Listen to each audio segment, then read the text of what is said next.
A racist police officer unjustly arrests a black pilot for taking his private jet without realizing that the man is James Livingstone, the owner of a successful aviation company. What begins as a biased background check quickly turns into an unexpected expose that highlights deep-rooted issues of racism within the system. On that morning, James drove his sleek electric car into the small yet exclusive private airport. The quiet hum of his vehicle blended with the gentle rustling of leaves in the soft morning breeze. This airport, a sanctuary for the affluent, reflected years of hard work and determination that James had put into building his aviation company. As he approached the terminal, he felt a surge of pride, unaware that this day would challenge both his character and the principles of justice and equality. If you are not subscribed, I recommend you subscribe and activate the bell to avoid missing any videos. Today, as he arrived for an important business trip, James couldn't shake the swell of pride that washed over him, mingled with a sense of eager anticipation. The polished chrome of his private jet gleamed brilliantly in the early morning light, strategically parked on the runway, awaiting its owner with an air of readiness and grace. This plane was not merely a mode of transportation. It was a testament to James himself, efficient, modern, and exuding a sense of understated luxury. His company logo, a sleek design defined by bold lines, was elegantly displayed on the fuselage, standing as a symbol of the aviation empire he had meticulously built over the years through hard work and perseverance. This trip represented yet another significant step in solidifying his company's place in a highly competitive market. As James stepped out of the car, the sound of his polished dress shoes clicked softly on the tarmac, a sound that resonated with purpose. He paused for a moment to inhale the crisp, cool air, letting it invigorate him. Adjusting his tailored navy suit, he discreetly checked the time on his elegant wristwatch, an exquisite timepiece that balanced functionality with a subtle flair, reflecting not just his status, but also the countless hours of effort he had invested in his career. Nearby, a small group of ground crew members stood near the plane, engaged in casual conversation. Yet, as soon as they noticed James, their chatter abruptly halted. A flicker of suspicion danced in their eyes, a subtle nuance that James couldn't quite ignore. It was almost imperceptible, like a faint shadow creeping across an otherwise bright and sunny day, yet it gnawed at him. Over the years, James had honed his ability to detect such signs. The slight narrowing of eyes, the brief pause in conversation, the way people sometimes double-checked his credentials as if he were an intruder rather than a respected businessman. He had hoped that in an environment like this, where professionalism and respect should prevail, such doubts would be non-existent. But clearly, he was mistaken. As he walked toward the jet, pulling his briefcase along with him, he nodded politely to the technicians, who responded in kind, though their expressions remained stiff and their eyes darted away as if they were afraid of being caught staring. He could feel their unease lingering in the air like a heavy fog. His mind drifted toward the crucial meeting he was flying out for, a pivotal deal that had the potential to open up new international markets for his burgeoning aviation company. In recent years, his business had taken off, flourishing under his leadership, and he had earned his rightful place at the top through relentless grit, unwavering resilience, and strategic foresight. Yet, despite all his accomplishments, James was no stranger to the challenges that accompanied his success. The higher he climbed, the more apparent it became that his achievements made some people uncomfortable, and that discomfort had little to do with his business acumen. As he approached the jet, James conducted a quick mental review of the flight plan, meticulously running through the details of the intended route. For him, flying was not merely a means of transportation. It was a passion that had ignited long before he embarked on his entrepreneurial journey. He had worked tirelessly to earn his pilot's license, dedicating years to training and mastering the art of aviation. Now, piloting his plane represented a personal form of freedom, a tangible reminder of how far he had come and the obstacles he had overcome. Before boarding the aircraft, James paused, casting a glance back at the small airport terminal. The building itself was simple yet functional, its glass windows reflecting the brightening sky above. With its clean, modern facade and only a handful of passengers milling about at this early hour, it seemed unassuming. Yet, there was something about the atmosphere that felt off. It wasn't the airport itself, but rather the people within its walls. A few employees were standing near the entrance, watching him with an intensity that transcended mere curiosity. There was a scrutinizing quality to their gaze that set him on edge. James exhaled softly, trying to shake off the nagging sense of unease that began to creep into his mind. He had faced prejudice and skepticism throughout his life, and regrettably, his success had only heightened the scrutiny he experienced. Yet, he was determined not to let that stop him. Not today, not ever. Resolutely, he turned his focus back to the task at hand. The technicians were now diligently preparing the jet, conducting final checks on the engine, and ensuring the fuel levels were adequate for the journey ahead. Just then, one of the ground crew members, a stocky man with a furrowed brow, approached him hesitantly. "Excuse me, sir," the man began, his tone neutral but laced with an underlying tension that James couldn't quite place. "Are you the pilot for this aircraft?" James raised an eyebrow, momentarily taken aback by the question. He had provided all necessary documentation when booking the flight, and everything was in order. There shouldn't have been any confusion about who he was or why he was there. "Yes, I am," James replied, keeping his voice calm and measured despite the surprise. "I'm the owner and pilot." The man's eyes blinked, and for a brief moment, disbelief flickered across his face before he quickly masked it with a nod. "I see. Well, we just need to double-check some things before you take off. Standard procedure." James nodded in understanding, though he knew that this was anything but standard. He had navigated this process countless times before, and the steps they were taking now deviated significantly from routine. However, he was wise enough to recognize that arguing would be unproductive, at least for the moment. Instead, he handed over his pilot's license along with the necessary documentation. The man accepted the papers, glancing over them quickly before retreating toward the control tower. James watched him go, a growing sense of unease washing over him. This was not the first time someone had questioned his legitimacy, but it was always frustrating to witness how quickly assumptions could be made, particularly in an environment where his accomplishments should have spoken volumes. His phone buzzed in his pocket, breaking the tension for a moment. It was a reminder of his meeting, one that now felt unnervingly distant. He dismissed the notification and turned his attention back to the jet, deciding to continue with his pre-flight routine. There was no point in dwelling on what was beyond his control. If you are still watching this video and find these stories useful, please comment number 1 below to let me know that you are still watching this video with me. Thank you for your valuable time. As he inspected the exterior of the plane, carefully checking the windows, wings, tires, and engine, the whispers among the ground crew grew louder. He could feel their eyes on him, the palpable tension in the air pressing down like a heavy blanket. Yet, he focused intently on the task at hand, refusing to let their doubts seep into his consciousness. He had dealt with this kind of behavior before. It didn't matter how successful he became, how many planes he owned, or how much money he made. There would always be individuals who doubted him, who perceived him as an outsider, as someone who didn't truly belong in their world. He steeled himself against their skepticism, reminding himself of the journey that had led him to this moment. James had learned a long time ago that the most effective way to confront the doubts and prejudices of others was to keep moving forward. He focused on proving them wrong by achieving success in ways they never anticipated. As the technicians wrapped up their checks, they exchanged a brief nod of approval with him, signaling that everything was in order. With a sense of purpose, James climbed into the cockpit, feeling that familiar rush of excitement that always accompanied him when he prepared to take flight. For him, flying was more than just a job. It was a mental escape, a means to clear his mind and leave behind the stresses and judgments of the world below.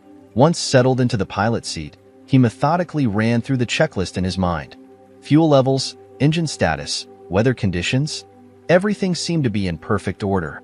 Yet, just as he was about to initiate the engines, something caught his eye out of the corner of his vision.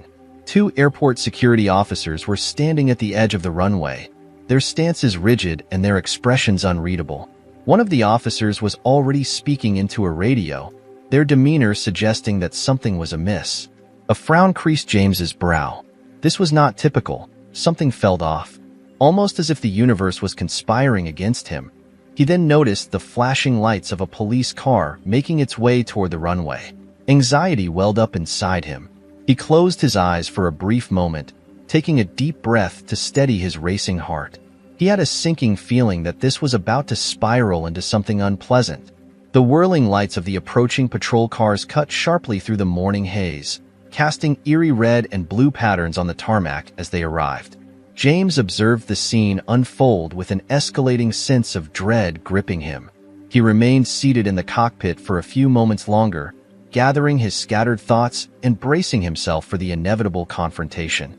There was no doubt in his mind about the reason for their presence. He had witnessed this scenario play out far too many times before. Slowly, he unbuckled his seatbelt, inhaling deeply once more before climbing out of the plane. As his polished shoes made contact with the tarmac, the officers stepped out of their vehicles, their hands resting alarmingly close to their holsters, ready for any sudden movements. "Sir, please step away from the aircraft," one of the officers barked, his voice sharp and laden with suspicion.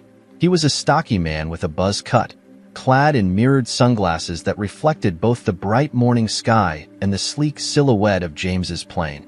Sensing the tension, James raised his hand slightly, a gesture meant to convey that he posed no threat. He maintained a calm demeanor, even as adrenaline coursed through him. "Good morning, officers. I'm James Livingstone, the owner of this aircraft and the pilot. Is there a problem?" he asked, trying to keep his tone even and professional. The officer squinted at him, disregarding the polite introduction. "We received a call about some suspicious activity," he replied curtly, his eyes narrowing as he assessed James. "Can I see some identification?" James kept his expression neutral, masking the frustration that bubbled just beneath the surface.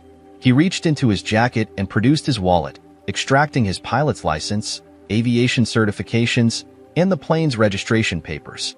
The second officer, a younger man with an eager yet skeptical expression, snatched the documents and began flipping through them haphazardly, showing little regard for their significance. "This your plane?" the first officer inquired, his tone thick with disbelief, as though he couldn't fathom that James could be its owner. "Yes," James replied evenly, working hard to suppress the irritation swelling within him. "I've owned it for 3 years. My company operates several aircraft like this one." The younger officer sneered, his skepticism palpable. "Must be nice," he muttered under his breath, clearly doubting that someone like James could afford such a luxury. James bit his tongue, knowing all too well that escalating the situation would only lead to more complications. He had encountered similar scenarios before, where assumptions were made, questions were raised, and every accomplishment he had achieved was overshadowed the moment people looked at him through the lens of their biases rather than recognizing his hard work and dedication. The officers exchanged glances, and the older one offered a small, almost imperceptible nod. It was evident that they weren't fully convinced by his answers. "Look, sir," the older officer said, his voice now tinged with an edge of warning, "we need to verify that these documents are legitimate. There's been a rise in fraud cases lately, and we can't take any chances." James exhaled slowly, weighing his response. "I understand," he said, though maintaining a measured tone required considerable effort. "But I assure you, everything is in order." The officer's lips pressed into a thin line, a sign of his growing skepticism. He gestured toward the jet. "Step away from the aircraft while we sort this out." James took a step back, his gaze fixed on the younger officer who continued to thumb through his documents with a smirk that conveyed an air of premature judgment. The officer's hands trembled, not from nerves, but from the simmering anger James had learned to contain within himself. Every instinct screamed at him that these officers weren't genuinely interested in uncovering the truth. They were merely searching for an excuse to escalate the situation. Nearby, several airport staff members had gathered at the edge of the runway, their hushed whispers barely concealing the intrigue surrounding James. He could see them furtively pointing in his direction, adding fuel to the fire of suspicion that swirled around him.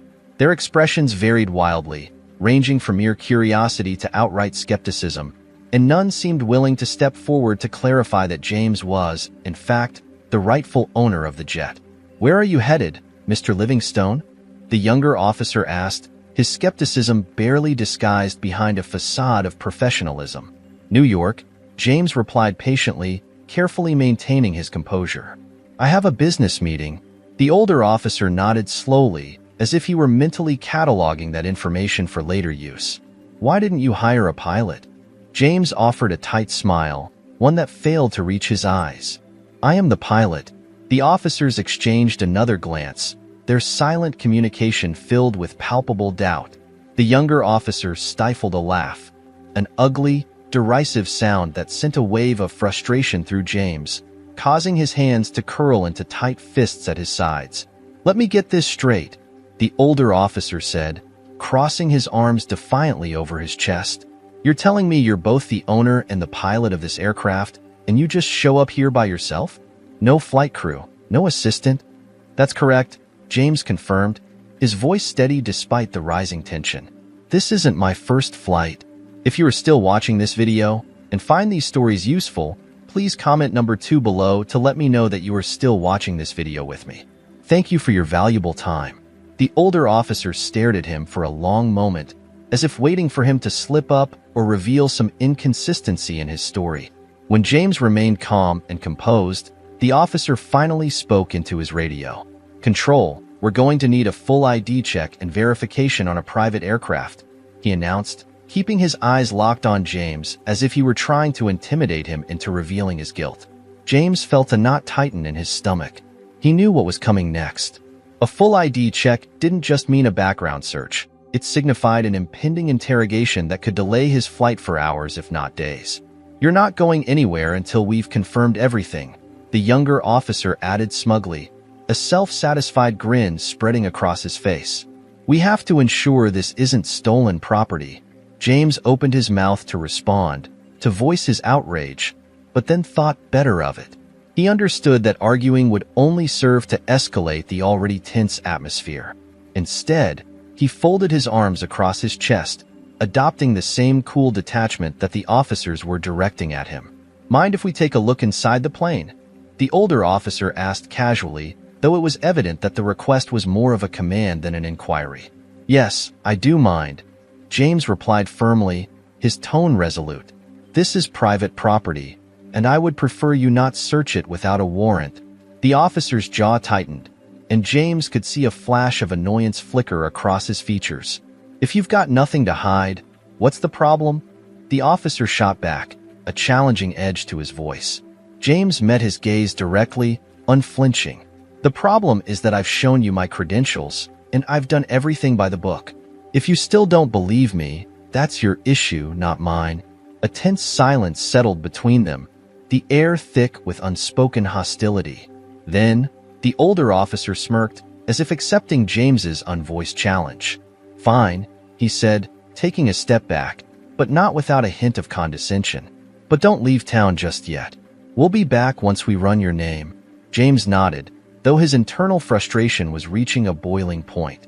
He watched as the officers retreated to their patrol cars, radioing in his information while chatting with airport staff. The younger officer cast one last scornful glance in James's direction before slamming the car door shut, the sound echoing like a final judgment. For a brief moment, James allowed himself to close his eyes, inhaling deeply as he tried to center his thoughts. He needed to remain focused and composed. Losing his temper now would only play into their hands and confirm their suspicions. With determination, he pulled out his phone and dialed a familiar number. Standing motionless on the tarmac, his phone pressed to his ear, he watched the flashing lights of the patrol cars reflect off the sleek, polished exterior of his jet. He had navigated situations like this before. Instances where he was met with immediate doubt, where his success and even his very identity were called into question. But this felt different, more intense. It was as if the hostility hanging in the air had thickened to the point where he could almost taste it. The officers had left him stranded, standing alone on the tarmac, not even offering the basic courtesy of a seat inside the terminal while they sorted out the situation. The humiliation stung like a slap to the face, but James was determined not to let them see just how much their treatment affected him. He steeled himself, refusing to let their actions undermine his composure, even though every instinct warned him that matters were about to escalate further. As he dialed his lawyer's number, his eyes flicked over to the small group of airport employees who had gathered nearby. They were still whispering among themselves, some glancing in his direction with furtive looks before quickly diverting their gaze. Their expressions were a mix of confusion and outright suspicion, fueling the fire of James's frustration. "James," a voice suddenly broke through his thoughts, pulling him back to the present. It was his lawyer, Rebecca Sterling, sharp, decisive, and someone he trusted implicitly. "Rebecca, I'm at the airport, and we've got a serious problem," James said, maintaining a calm yet firm tone, careful to keep his composure despite the situation. "The police are here, and they're holding me up for no valid reason. They're questioning the legitimacy of my ownership of the plane, even though I've provided all the necessary documentation to prove it." There was a brief pause on the other end of the line, and James could almost visualize Rebecca narrowing her eyes in concern and focus. "Have they searched the plane?" she asked, her voice low and cautious as if she sensed the gravity of the situation. "No, I refused," James replied, a hint of defiance creeping into his voice. "But they've made it clear they don't believe me. They're running a full background check as we speak." "Good," Rebecca said, her tone reassuring yet brisk. "You did the right thing. They have no legal right to search without a warrant. I'm on my way, and we'll be there as soon as possible." James exhaled softly, feeling some of the tension ease from his shoulders at her words of support. "Thanks, Rebecca," he replied, appreciating her presence even from a distance. "Just hang tight," she instructed. "Don't let them intimidate you. I'll take care of this." As James hung up, he slipped his phone back into his jacket pocket, his mind already racing ahead to the potential outcomes of this ordeal. He knew Rebecca was capable of handling the legal matters that lay ahead, but for now, he had to maintain his composure. Losing his temper in this high-stress situation, no matter how justified it might feel, would only complicate matters further. He glanced back at the patrol cars parked nearby, where the officers were now engaged in conversation with the new arrival, another police officer who appeared slightly older and possibly of higher rank. The dialogue between them seemed heated, marked by animated gestures and emphatic head-shaking. James could sense the atmosphere shifting as if they were gearing up for something more serious. One of the younger officers, the one who had been sneering at him earlier, broke away from the group and approached James with a swagger that oozed arrogance. His posture was aggressive, and the smug expression on his face had yet to fade. "Mr. Livingstone," he said, his voice dripping with insincerity, "we're going to need you to step away from the aircraft completely. You're not allowed to be near it until we finish our investigation." James narrowed his eyes, refusing to back down. "And how long do you expect that to take?" "I have a business meeting to attend." The officer shrugged dismissively, clearly indifferent to James's predicament. "As long as it takes. We have to make sure this plane isn't stolen." James clenched his jaw, fighting to keep his anger in check. "I've given you every document you asked for. My pilot's license, the registration papers. Everything is in order." The officer folded his arms across his chest, the smile on his face never quite reaching his eyes. "We've seen people forge papers before, especially with high-end vehicles like this. We just can't be too careful, you know." James felt a surge of frustration boiling beneath the surface. He had spent his entire career overcoming barriers, proving his worth time and time again, and yet here he was, being treated like a common criminal despite all the evidence supporting his claims. It was maddening. "I understand you have a job to do," James said, his voice tight with suppressed rage, "but I've done everything by the book. This is harassment." The officer's smirk widened, reveling in the confrontation. "Harassment, sir? We're just doing our due diligence. You wouldn't want us to let a potential thief take off in a stolen aircraft, would you?" James stared at him, fists tightening at his sides, feeling the tension mounting. He recognized this tactic. They were attempting to provoke him, hoping he would lose his cool and give them an excuse to escalate the situation. Just as James was about to respond, a group of airport security personnel approached, drawn to the escalating spectacle. The man leading them, dressed in a navy blue uniform with the airport's insignia prominently displayed on his chest, stepped forward. "What seems to be the issue here, officers?" he inquired, his tone overly polite, but with an unmistakable undercurrent of suspicion directed at James. The younger officer turned to him with a nod, ready to explain. "We received a call about some suspicious activity," he said. "This gentleman claims he owns the aircraft, but we're just verifying the legitimacy of that claim."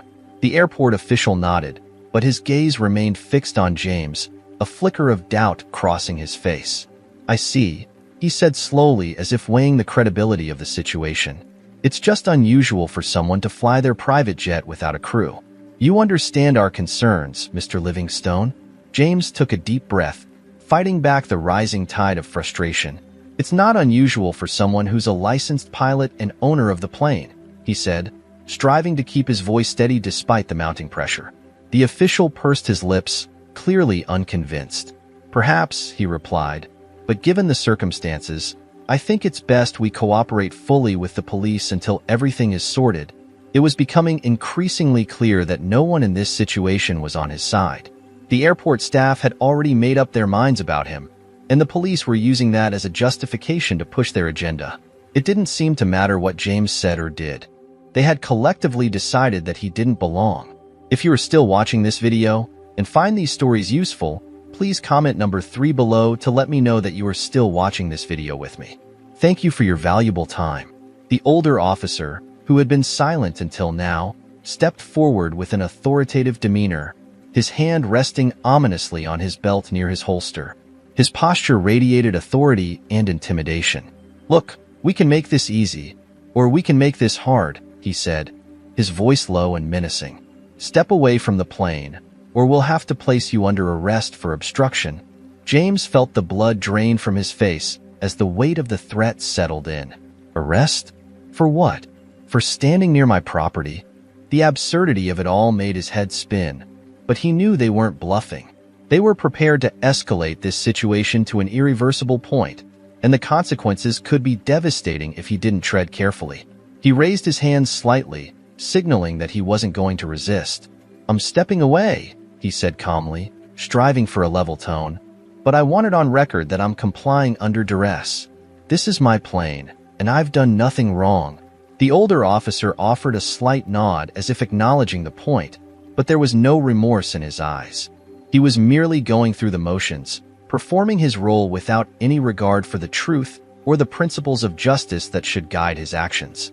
James stepped back from the plane, his heart racing with a rhythm that felt almost deafening in his ears. The world around him seemed to narrow, sharpening his awareness of every gaze fixed upon him. The officers clad in their uniforms, the airport staff going about their duties, and even a handful of passengers lingering in the distance, their eyes glued to the unfolding scene. At that moment, he felt intensely exposed and vulnerable, as if every secret and insecurity had been laid bare for public scrutiny, despite being the rightful owner of everything in sight. As he continued to retreat, a younger officer approached him with an infuriating smirk plastered across his face. "Turn around," he instructed, his voice dripping with authority. "We're going to have to search you." James's eyes widened in disbelief. "Search me? For what exactly?" The officer's smile remained unwavering, almost taunting. "Just standard procedure," he replied, his tone laced with mockery. "Unless, of course, you have something to hide." James felt his jaw tighten, the urge to protest bubbling beneath the surface, but he knew better than to challenge their authority. With a resigned sigh, he slowly turned around, placing his hands at his sides. The officer began patting him down, applying unnecessary force, almost as if he were attempting to provoke a reaction. Each jab and poke felt like a reminder of the power dynamic at play, underscoring James's helplessness at this moment. Once the search concluded and the officer found nothing of interest, he stepped back, his expression a mixture of disappointment and surprise.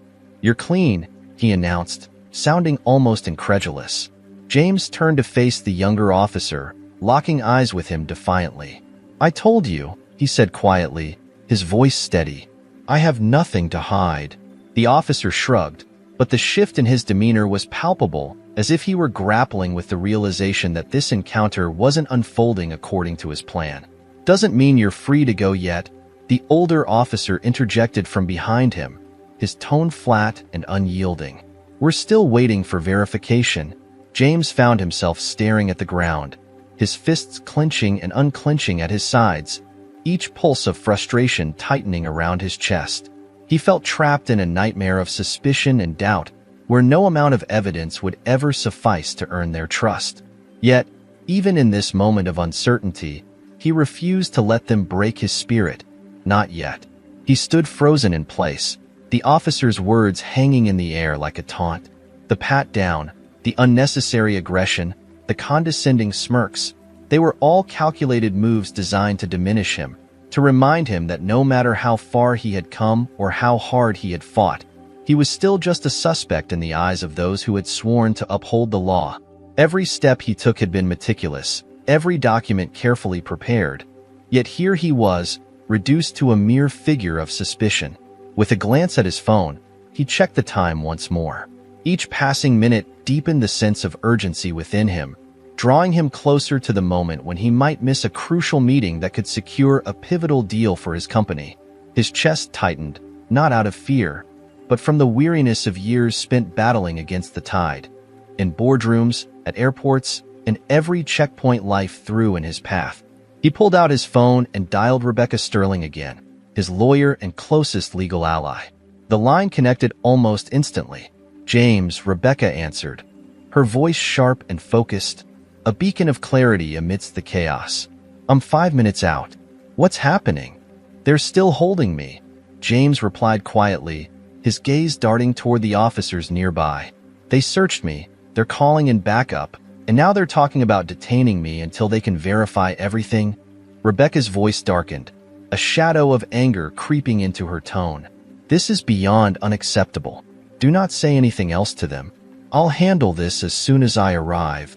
James could sense the determination in her voice, the no-nonsense attitude that had established her as one of the top defense lawyers in the city. It provided him a flicker of reassurance, but the weight of the situation pressed down on him, heavy and relentless. "I'll stay quiet," James promised, glancing nervously at the officers. "But they're escalating. They've already hinted at arresting me for obstruction." A low curse slipped from Rebecca's lips, filled with quiet fury. "They're playing a dangerous game. Sit tight. I'll be there soon. Don't give them anything they can use against you." James ended the call, tucking his phone back into his jacket pocket just as the older officer approached him again. The man's expression was stern, yet there was an unmistakable hint of smugness in his posture, as if he believed he had already triumphed in this encounter. "Mr. Livingstone," the officer began, his tone feigned politeness, "we're still waiting on verification for your documents. In the meantime, we need you to remain where you are. If you try to leave, we'll have no choice but to detain you." James gave a slow nod, his face carefully composed. "I understand," he replied evenly, "but my lawyer will be here soon. I trust that won't be a problem." For a brief moment, the officer's expression faltered, just a fraction of a second, but it was enough for James to notice. Then the smirk returned, though it seemed to lack its former confidence. "Of course," the officer replied, though the tone of his voice lacked any semblance of conviction. The air between them was charged with palpable tension, yet James remained steadfast, refusing to bend or show any signs of intimidation. He had fought too hard and sacrificed too much to let a moment like this rattle him. With determination etched on his face, he shifted his focus toward the bustling airport terminal, where a small group of employees still lingered, their voices a low murmur of whispers. Their conversation faded into a distant hum, rendering their words irrelevant amidst the escalating conflict unfolding right in front of him. As agonizing minutes crawled by in heavy silence, James stood with his hands tucked casually into his pockets, maintaining a posture that appeared relaxed while his mind raced with calculations of every possible outcome. The officers remained close by, exchanging furtive glances and whispers that only intensified the tension in the air. James could sense their frustration. They wanted nothing more than for him to make a mistake, to give them a reason to escalate their authority further. But James was no novice. He understood the game they were playing all too well. He had encountered this scenario before. Different locations, different faces, but the same old script. Suspicion cloaked in disbelief. a lurking assumption that someone like him simply didn't belong in the space he occupied. It was exhausting and infuriating, yet somehow depressingly familiar, a recurring theme in his life that he had learned to navigate. Suddenly, the roar of an approaching car engine shattered the tense silence that had enveloped the scene. James turned instinctively toward the sound and felt a wave of relief wash over him as he recognized Rebecca's sleek black sedan pulling up at the edge of the runway. She emerged from the vehicle with an air of purpose, her heels clicking sharply against the pavement in a confident rhythm.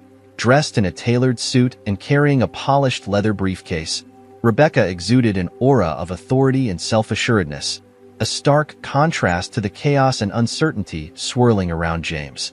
Without wasting a moment, she strode forward, her voice cutting through the air like a whip. "Who's in charge here?" she demanded, her presence commanding immediate attention. The older officer stepped forward, his demeanor unyielding but unimpressed by her assertive entrance. If you are still watching this video and find these stories useful, please comment number 4 below to let me know that you are still watching this video with me. Thank you for your valuable time. "I am," he replied gruffly, a hint of irritation creeping into his tone. "And you are?" she pressed, her eyes narrowing as if she were dissecting him with her gaze. "Rebecca Sterling," she stated, expertly flashing her credentials with a practiced flick of her wrist. "I'm Mr. Livingstone's legal counsel. I need to know exactly what the hell is going on here." The officer hesitated for a moment, caught off guard by her directness. "We're conducting an investigation," he managed to recover quickly. "Mr. Livingstone's claim of ownership is under review." Rebecca's eyes narrowed further, scrutinizing him like a hawk zeroing in on its prey. "Under review by whom?" "He has provided all necessary documentation. You have no legal grounds to detain him." Emboldened by his superior's presence, the younger officer stepped forward, a smug grin spreading across his face. "We're just being cautious," he said, clearly enjoying the moment. "You know how it is. Can't trust everything at face value." Rebecca turned her steely gaze toward him, her expression colder than ice. "What I know," she said slowly, enunciating each word with deliberate precision, "is that you are dangerously close to stepping into illegal territory. Mr. Livingstone has done nothing wrong, and every second you continue this farce, you're opening yourselves up to a lawsuit." The older officer shifted uncomfortably, the weight of her words sinking in and causing him to realize that the situation was spiraling out of his control. "We're just following protocol," he muttered. But the confidence that had once laced his tone had noticeably diminished. Rebecca stepped closer, her eyes locked onto his with an intensity that was impossible to ignore. "Then you'd better hope your protocol includes a section on unlawful detention, because that's exactly what you're doing. Release him now, or I'll have a judge on the phone within the hour." The officer opened his mouth, ready to argue, but Rebecca raised her hand to halt him. "You have no case," she stated flatly, her voice steady and unwavering, "and the longer you drag this out, the worse it's going to look for you." An oppressive silence settled over the scene as the officers exchanged uncertain glances, their previous bravado slipping away. James watched the unfolding drama with a quiet sense of satisfaction. Rebecca was a force to be reckoned with, and they all knew it. There was no easy way out for them now. After what felt like an eternity, the older officer let out a reluctant sigh, his shoulders sagging in defeat.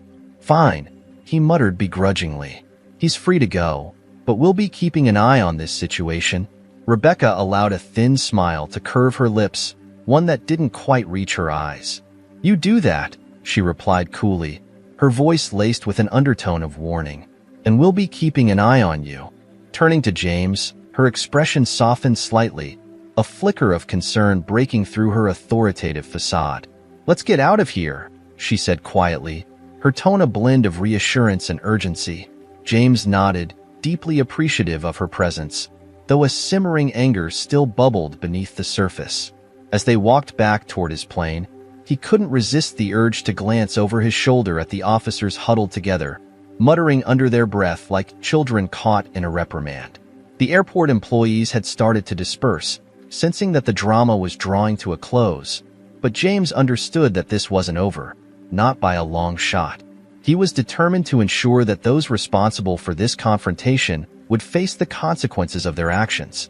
As he climbed back into the cockpit, Rebecca gave him a reassuring nod, her confidence radiating like a shield. "I'll make some calls," she said. "We'll ensure this doesn't happen again." James managed a tight smile in response, a flicker of gratitude shining through his otherwise stoic demeanor. "Thank you, Rebecca." She reached out, squeezing his shoulder briefly, a gesture of solidarity and support before stepping back. "Take care, James, and don't let them get to you," she advised, her voice laced with genuine concern. He nodded, his expression carefully neutral as he closed the cockpit door, mentally preparing for takeoff. Yet within him, his resolve burned brighter than ever. This fight wasn't over, not yet. James sat in the cockpit, his hands resting firmly on the controls, but his mind was racing, overwhelmed by the whirlwind of events that had unfolded in the past hour. Despite Rebecca's resolute intervention, the tension within him felt as thick as a fog, refusing to dissipate. He had a solid legal defense in place, yet the sting of how quickly the situation had escalated into a hostile confrontation lingered like a heavy weight on his chest, suffocating and persistent. For years, James had meticulously crafted his reputation, investing time and effort to ensure that every facet of his business and personal life was beyond reproach. Yet, here he was, once again forced to defend not only his hard-earned assets, but also the very essence of who he was. The reality of it was daunting and disheartening, like standing on shaky ground just as an earthquake threatened to strike. Just as he was about to power up the plane's systems, his phone buzzed insistently, pulling him back from the edge of his thoughts. A message from his business partner, Evan Richards, lit up the screen. "On our way. Hang tight." James exhaled, a mixture of relief and anxiety washing over him. Of all the mornings for things to go sideways, it had to be this one. The day he was supposed to finalize a deal that would represent a significant turning point for his company. The merger with Evan's firm was critical for both their futures, and he knew that if this meeting were delayed too long, the ripple effects would stretch far and wide, impacting multiple ventures. Every passing minute he spent entangled in the web of bureaucracy and suspicion was not just a delay in his flight. It could potentially cost him millions. A sudden knock on the cockpit door startled him, breaking the intense focus he had on the situation. He turned to see Rebecca standing outside, her expression stern and uncompromising. "We're not done yet," she said through the slightly ajar door. "Your business partner just arrived, and I've asked them to join us." James nodded, feeling a mixture of gratitude and frustration as he opened the door fully and stepped down onto the tarmac. The fresh air hit him, momentarily clearing the fog in his mind. In the distance, he spotted two figures making their way toward him. Evan Richards and another partner, Sarah Mitchell. Both were sharply dressed, their expressions reflecting a blend of concern and impatience as they strode across the runway. Following them was an airport official, clearly flustered and nervous, acutely aware that the situation was about to take another significant turn.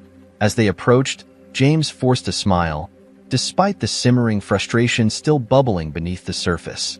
"Evan, Sarah, I'm sorry about all this," he said, gesturing toward the patrol cars still parked ominously at the edge of the runway. "This has turned into quite an ordeal." Evan, tall and broad-shouldered, offered James a firm handshake, his brow furrowed with genuine concern. "Ordeal is putting it lightly," he replied, his voice laced with urgency. "We came as soon as we heard. What the hell is going on?" Before James could respond, Sarah interjected, her keen eyes scanning the scene, quickly zeroing in on the officers lingering nearby. "We need to get to the bottom of this," she said, her tone clipped.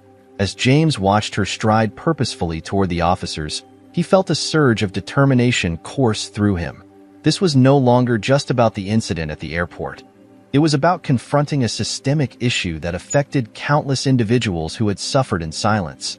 He couldn't help but reflect on how often he had brushed off similar incidents in the past, convincing himself that things would change eventually. But this time felt different. He was resolved not to let it slide. Evan and Sarah exchanged looks, their expressions mirroring the gravity of the moment. "We need to stay united in this," Evan said, breaking the heavy silence that had enveloped them. "It's not just about you, James. It's about all of us and everyone who has faced similar challenges." James nodded, feeling a swell of appreciation for the solidarity of his friends. "Exactly. We need to ensure our voices are heard, not just for me, but for everyone who feels marginalized or discriminated against," he replied, his voice steadying with conviction. As they made their way toward the airport terminal, the noise of the bustling crowd enveloped them, but it felt muted compared to the turmoil churning within him. James took a deep breath, channeling his energy into the task ahead. They were embarking on a journey that would demand courage, resilience, and an unwavering commitment to justice.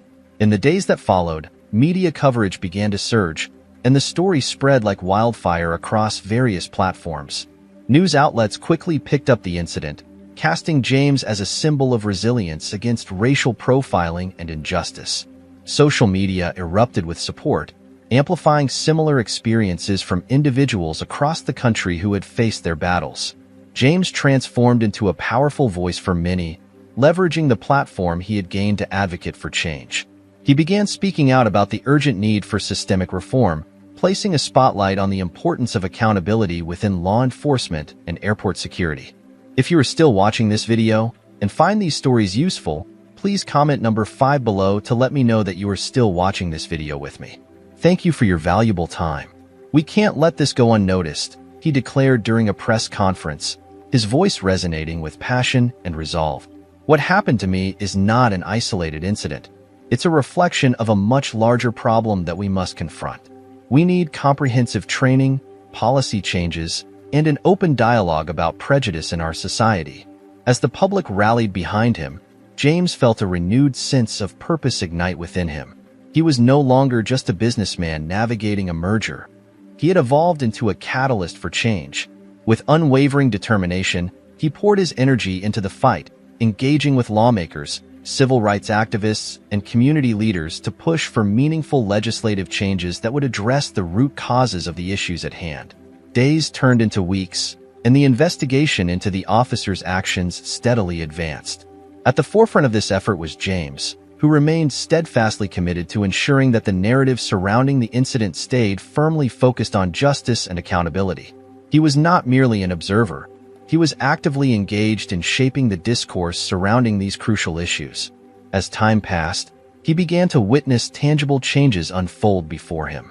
New protocols were introduced in airports, and law enforcement agencies across the region began to prioritize anti-bias training, marking a significant and hopeful shift in the landscape of public safety and civil rights. Throughout this tumultuous journey, James drew immense strength from his friends and colleagues, who stood firmly by his side, offering unwavering support and encouragement.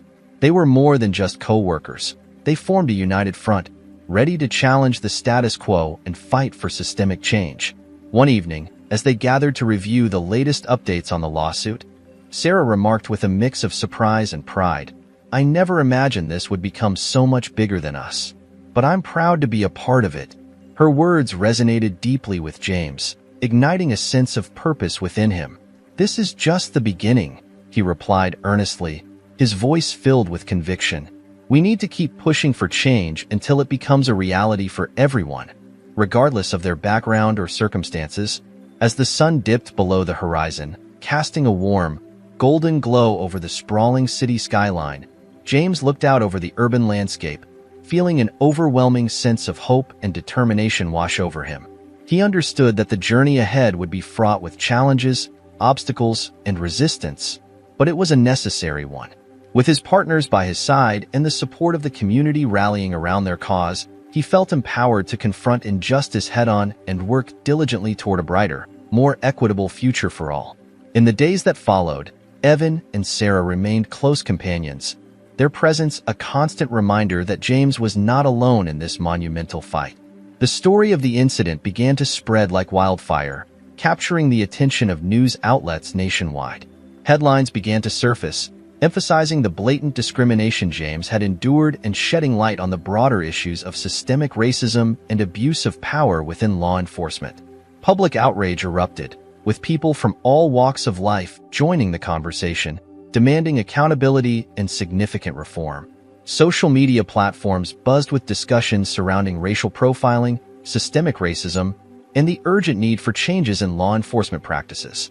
As a response to the growing public pressure, the police department found itself compelled to issue a public statement acknowledging the ongoing investigation into the officers involved. Not to be outdone, the airport administration followed suit, announcing new protocols and mandatory diversity training for all staff members.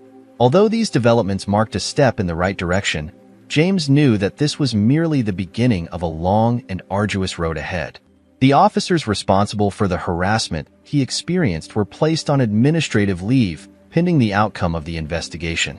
While it was not the full justice he had hoped for, it represented a crucial starting point in the pursuit of accountability and reform. With Rebecca leading the charge, he felt confident that they would see this through to the very end. Meanwhile, the deal with Evan's company continued to progress smoothly, despite the turbulence surrounding the recent incident. The event, though frustrating and exhausting, had not derailed their plans. It had only strengthened their resolve to succeed, proving that no amount of prejudice or discrimination could obstruct their goals.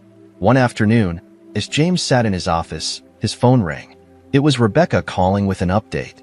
"We've made significant progress," she informed him, her voice steady and reassuring. "The officers are facing disciplinary action, and the airport has agreed to our demands for systemic changes. We've also secured a settlement, but more importantly, we've set a precedent. This case will serve as a warning. It won't be so easy for them to act on their prejudices next time."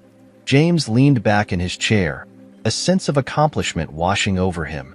It was clear to him that this fight transcended merely winning a legal battle. It was about sending a powerful message to society at large. Although success, influence, and wealth would not shield him from discrimination, they provided him with the necessary tools to combat it effectively. And combat it he would, with every fiber of his being. "Thank you, Rebecca," he replied quietly, feeling a swell of gratitude for her unwavering support and determination. Her voice softened with reassurance. "This is just the beginning, James. We're not done yet, but at least we've taken the first step toward real change." After ending the call, James sat in silence for a moment, reflecting on the journey that had led him to this pivotal point in his life. He thought of the younger version of himself, the boy who had faced rejection after rejection, who had been told time and again that he didn't belong in certain spaces or circles. Now, here he was, proving them all wrong. Not only through his success, but also through his unwavering determination to instigate change and uplift others. He glanced out the window of his office, watching the city skyline stretch majestically before him. While more challenges loomed on the horizon and battles lay ahead, James felt ready to confront them all. He had built his company from the ground up, navigating every obstacle life had thrown his way. And now he was harnessing that same strength and resolve to fight for something far greater than himself. This was more than just a victory. It was a powerful new beginning. The morning sun streamed through the wide windows of James's office as he prepared for the day ahead. The past few weeks had been a whirlwind of emotions and events. Lawsuits, media attention, public apologies, and significant policy changes. Now, as he sat at his desk, reviewing the final documents for his company's merger, a profound sense of calm washed over him. The battle he had fought wasn't solely for his reputation, but also for the countless others who faced similar struggles without the resources or support to fight back effectively. He leaned back in his chair, gazing out at the city skyline. It was astonishing how life could pivot on a dime. One moment, he was preparing for a routine business trip, and the next, he found himself ensnared in a legal and public relations firestorm. However, upon reflection, he recognized the critical importance of what had transpired. He had exposed a system that thrived on prejudice, discrimination, and complacency. And while the battle was far from over, he had made a crack in that wall, opening a door for change. Suddenly, there was a knock at his office door, breaking him from his reverie. It was Evan and Sarah, both radiating enthusiasm and ready for the day's important meeting. As they stepped into the room, the energy shifted slightly, lifting the weight of the past weeks into the background as they refocused on the future. "All set for the final meeting?" Evan asked, dropping into a chair opposite James, a wide grin on his face. If you are still watching this video, and find these stories useful, please comment number 6 below to let me know that you are still watching this video with me. Thank you for your valuable time. James nodded, glancing down at the merger documents spread before him. Everything's in order. This will solidify the company's expansion into the international market, he replied, feeling a mix of excitement and anticipation. He took a moment to appreciate the progress they had made, both personally and professionally. The merger not only represented a significant step forward for their company, but also served as a testament to their resilience in the face of adversity. As the trio prepared for their meeting, they discussed strategies, potential challenges, and the broader implications of their work. James felt a renewed sense of purpose, bolstered by the support of his friends and allies. They were not just colleagues navigating a complex business landscape. They were a team, committed to making a lasting impact in their industry and society at large. This meeting was not just about business. It was a chance to demonstrate their values, their commitment to justice, and their dedication to creating a more equitable world. As they gathered their materials and headed out, James felt a surge of determination. The journey ahead was still uncertain, but with the lessons learned and the strength gained from the struggles they had faced, he was ready to embrace whatever came next. The fight for justice and accountability was ongoing, but it was a fight he was prepared to lead, not just for himself but for countless others who would benefit from their hard work and unwavering resolve. Sarah smiled brightly, her eyes shimmering with pride as she looked at James. "You've come a long way, James. This merger is going to elevate us to the next level. I can't wait to see where we will be a year from now." Her enthusiasm was infectious, sparking a flicker of excitement in the air. James returned her smile, but his thoughts wandered back to the tumultuous journey that had brought him to this pivotal moment. The chaotic days following the airport incident had been a whirlwind of media interviews, back-to-back meetings with his lawyer Rebecca, and constant updates on the legal proceedings. The airport's public apology had come swiftly, almost as if they were trying to quell the storm that had erupted. Following that, the police department begrudgingly acknowledged the misconduct of its officers, albeit too late for many. While the changes they promised, mandatory training for officers and new protocols for handling private flights, were certainly steps in the right direction, James knew in his heart that there was still much work to be done. His lawyer, Rebecca, had been tireless in her pursuit of justice, dedicating countless hours to ensure that his voice was heard. Thanks to her relentless efforts, the officers involved in the incident had been suspended, now facing internal investigations that could lead to further accountability. Discussions of broader reforms within the department were circulating, and while James understood that meaningful change would take time, he found solace in the fact that his case had made a tangible impact. The settlement they had secured was indeed significant, yet James was acutely aware that it wasn't the money that mattered most.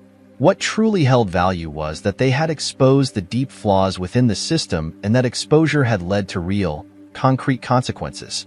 This victory, he realized, was symbolic, not just for him, but for everyone who had ever felt targeted, doubted, or marginalized because of their race. "I've been reflecting a lot on what happened," James said, breaking the brief silence that hung in the room, "and I keep coming back to the same thought. This fight isn't just about what happened to me. It's about changing the system so that others don't have to endure the same injustice." His voice carried a mix of resolve and vulnerability, echoing the weight of his experiences. Evan nodded thoughtfully, his expression serious. "It was more than just a business challenge, that's for sure," he replied, fully acknowledging the complexity of the situation. Sarah leaned forward, her expression shifting to one of intense seriousness. "You're right, James. We can't let this momentum fade away. You have a platform now, not just as a successful businessman, but as someone who has the power to drive real change in our society." Her words hung in the air, heavy with the possibilities that lay ahead. James smiled at the thought, but it was a smile infused with determination and purpose. "I'm planning to do just that. This company has grown beyond what I ever imagined, but I believe there is so much more we can accomplish. I want us to invest in communities, creating opportunities for those who have been held back by the same prejudices I faced." His passion was palpable, igniting a spark of inspiration in the room. James turned to Evan, who was grinning widely. "Now that's something I can get behind. A business that gives back and creates lasting change in people's lives." Sarah raised an eyebrow, intrigued. So, what's the plan? Are we talking about a new initiative? A foundation? Her curiosity was evident, and James could sense the eagerness in her tone. James nodded vigorously, his mind already racing with possibilities. I want to establish a foundation that focuses on education, mentorship, and legal support for people who have been impacted by racial profiling and discrimination. This isn't just about fighting legal battles. It's about equipping people with the tools they need to thrive and succeed in their lives. His voice was steady, filled with conviction. A moment of silence enveloped them as the weight of his words settled in. This was more than just an idea. It was a powerful vision, one that held the potential to reshape lives and dismantle the barriers that had existed for far too long. That's incredible, Sarah said, her voice rich with admiration. You're transforming this whole situation into something positive, something that can genuinely help so many people. Her encouragement fueled James's resolve. At that moment, James felt a swell of pride, but it transcended his achievements. It was about the future, about harnessing the platform he had built to uplift others who had been marginalized. I've been fortunate, he said quietly, his tone reflective. I've had the resources and the support to fight back, but not everyone is in that position. That's the change we need to advocate for. Evan and Sarah exchanged meaningful glances, both nodding in agreement. We're with you, Evan said firmly. Whatever you need to launch this initiative, we'll make it happen. We believe in this. His enthusiasm resonated with James, providing a sense of solidarity. As James smiled, a weight lifted from his shoulders. For the first time in weeks, clarity washed over him.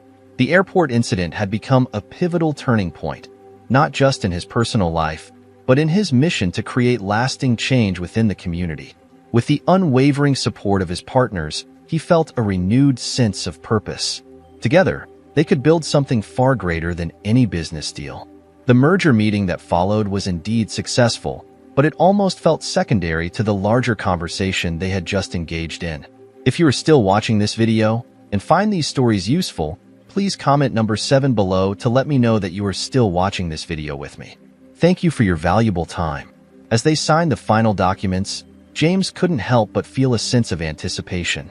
This was only the beginning of something much bigger than he had ever envisioned. His company was expanding, yes, but so too was his vision for a brighter future for countless others. Later that evening, after a long day filled with meetings and celebrations, James found himself once again in the cockpit of his private jet, preparing for the flight home. The sun was setting on the horizon, painting the sky in warm hues of orange and pink as the plane taxied into position, ready to take off. He glanced out the window, watching the world below slowly fade away as the plane ascended higher into the sky. As the clouds enveloped the aircraft, a profound sense of peace washed over him. He reflected on the events of the past few weeks, the fear, the anger, the injustice, and recognized that they had only made him stronger. He had confronted the worst that the world could throw at him and emerged not just unscathed but empowered and determined. The jet leveled off, soaring gracefully through the sky, and James allowed himself a moment of introspection. He had come a long way from the man who once doubted his worth, who had questioned whether he truly belonged in the spaces he now occupied with confidence. Now, he knew beyond a shadow of a doubt that he truly belonged, just as countless others like him did.